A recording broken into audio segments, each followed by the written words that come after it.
সুদের টাকা দিয়ে দিয়ে চারটা পাঁচতলা বাড়ি বানিয়েছ, এক এক রুমের মধ্যে চারটা পাঁচটা ছয়টা আটটা রুম বানিয়েছ। এর নবীর উম্মতের দল এই যে সুদের টাকা দিয়ে চারতলা পাঁচতলা বাড়ি বানিয়েছ, একটা টাকাও কিন্তু তোমার কাছে আসবে না।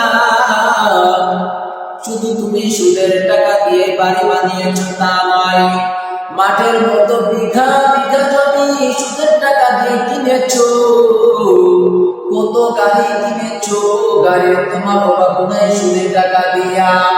এর নবীর উম্মতের দল, আমার আল্লাহ পাক রব্বুল আলামিন সুদকে হারাম করেছেন।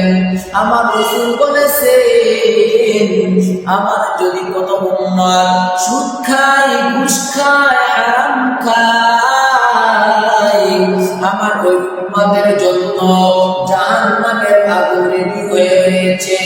আমার যে উম্মত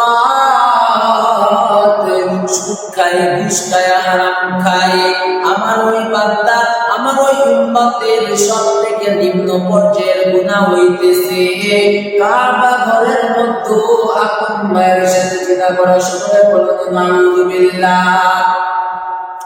এর নবীর উম্মতের দল, সুদের ভয়াবহতা অনেক বড়, অনেক বড়। যারা সুদ খায়, ঘুষ খায়, তারা কিন্তু দুনিয়াতেও শান্তিতে থাকতে পারে না, আবার আখিরাতেও যাইয়া শান্তিতে থাকতে পারবে না। তার কারণ কি?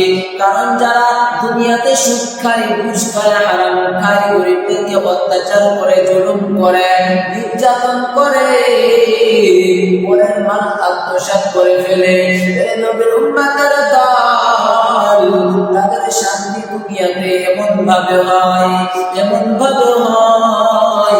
দুনিয়াতে তার ছেলেরা পাগল হয়ে যায়, স্ত্রীরাও পাগল হয়ে যায়, তার রান্নার মতো কেউ নাই, নিজে রান্না করে খাওয়া লাগে। জমিনের মতো এরকম ঘটনা আছে না নাই? এই জমিনের মধ্যে যারা কোটি কোটি টাকা সুদে লাগায়, আবার যারা 1 টাকাও সুদ খায়, আবার যারা 1 টাকাও ঘুষ খায়, এর নবীর উম্মতের দল, তাদের দিকে তাকায় দেখো, কোটি কোটি টাকা এসি রুমের মধ্যে শুয়ে আছে, বসে আছে, কিন্তু যা জিজ্ঞাসা করো, ও ভাই কেমন আছো, শরীরের অবস্থা কি, বলবে আমার শরীর ভালো না, সংসারের মধ্যে শান্তি নাই, সংসারে শুধু অশান্তি আর অশান্তি। স্ত্রী কথা শুনে না, ছেলে কথা শুনে না, মেয়ে কথা শুনে না, পরিবারের কেউ কথা শুনে না। এরে ভাই কিছুই ভালো লাগে না, বলে ভাই এসি রুমের মধ্যে শুয়ে আছো, তবু কেন অশান্তি? বলে অশান্তি, মনের মধ্যে যদি অশান্তি লাগে, এসির বাতাসে কোনো কিছু হয় না।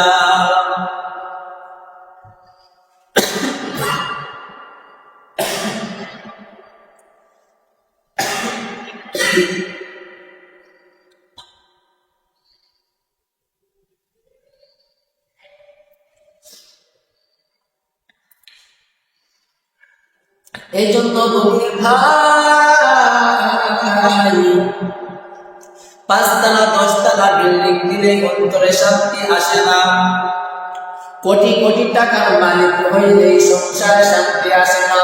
সংসারে শান্তি তো তখন লাগে যখন স্ত্রী কথা শুনে, ছেলে মেয়ে যখন কথা শুনে, ছেলে মেয়ে অন্যায় করে না, তখন অন্তরে শান্তি আসে। এর নবীর উম্মতের দল কেমন করে বুঝাই? কোটি কোটি টাকা দিয়ে বাড়ি কইরা গেলেন, কোটি কোটি টাকা অর্থ সম্পদ রাইখা গেলেন, কোটি কোটি টাকা ব্যাংক ব্যালেন্স করিয়া গেছে, কিন্তু আপনি মারা যাওয়ার সাথে সাথে আপনার গায়ে যে সুন্দর কাপড়, এই কাপড়টাও আপনার ছেলেরা খুলবে, আপনার মেয়েরা খুলে ফেলবে, আপনার হাতে সোনা আংটি যদি থাকে আংটিটা খুলে ফেলবে, আপনাদের যদি লক্ষ টাকার জামাও থাকে ওইটাও খুলে ফেলবে। এ নবীর উম্মতের তো কেমন করে বুঝায় আল্লাহ হারামকে হারাম করেছেন। কোন বান্দা যদি হারামকে হালাল মনে করে খায় ওই বান্দাটা নাফরমান। আবার কোন বান্দা যদি হারাম আল্লাহ করেছেন ওইটাও যদি ওই বান্দাটা হারাম মনে খায় তার উপরেও তার কিন্তু কবিরা গুনাহ হবে। কারণ আল্লাহ পাক বলেছেন ইন্নামা হারামা আলাইকুমুল মাইতাতা ওয়াদ-দামা ওয়া লাহমাল খিনজির ওয়া মা উহিল্লা বিহি লিগাইরিল্লাহ।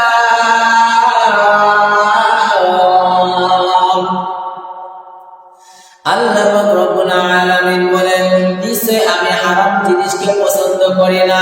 আর যে বান্দা হারাম খায় ওই বান্দাকে আমি আল্লাহ পছন্দ করি না।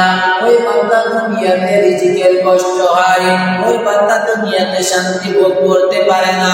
স্ত্রী থাকার পরেও অশান্তি, ছেলে মেয়ে থাকার পরেও অশান্তি, ওই বান্দার অন্তরে শুধু অশান্তি আর অশান্তি। তার কারণ কি আল্লাহ তার থেকে শান্তি উঠায় নাই। ওই বান্দাটা তো টাকাকে মনে করেছিল এই টাকা আমার ঘরে শান্তি এনে দিবে, এই টাকা হয়তো আমাকে এই টাকা হয়তো আমাকে অনেক বড় করে ফেলবে। কিন্তু না রে ভাই না, টাকা মানুষকে সুখ দিতে পারে না, শান্তি দিতে পারে না। কারণ আমার আল্লাহ যদি অন্তরে শান্তি না দেয়, আমার আল্লাহ যদি ঘরের মধ্যে শান্তি না দেয়, কারণ কোনো বাবার ক্ষমতা নাই ঘরে শান্তি কেনা কিনে আনা। টাকা দিয়ে কি সুখ কেনা যায়? টাকা দিয়ে সুখ কেনা যায় না, টাকা দিয়ে দুঃখ কেনা যায়। কেমন করে? টাকা দিয়ে যদি সুখ কেনা যায় তো কোটি কোটি টাকার মালিক তারা আর অশান্তিতে থাকতে পারতো না, অশান্তিতে ভোগ করতে পারতো না। কারণ টাকা ছাড়া সুখ কেনা যায় কেমন করে? শুনে নাও, শুনে নাও।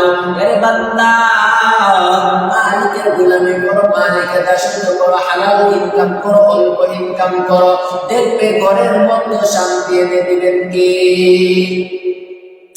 এই জন্য হালাল খাইলে আল্লাহ ঘরের মধ্যে শান্তি এনে দেন, আর হারাম খাইলে আল্লাহ ঘর থেকে শান্তি উঠায় নিয়ে যান। এই জন্য আমাদের সকলের দরকার হারাম ছাড়া নাকি ধরা। হারাম ছাড়তে রাজি আছেন কিনা? সকলে হারাম ছেড়ে দিবেন, আল্লাহ পাককে ভয় করবেন, আমার রাসূলের আদর্শ মেনে চলবেন। দেখবেন দুনিয়াতেও শান্তি, আবার আখিরাতেও শান্তি। আমার আল্লাহ দুনিয়াতেও শান্তি দিয়ে দিবেন, আখিরাতেও শান্তি দিয়ে দিবেন।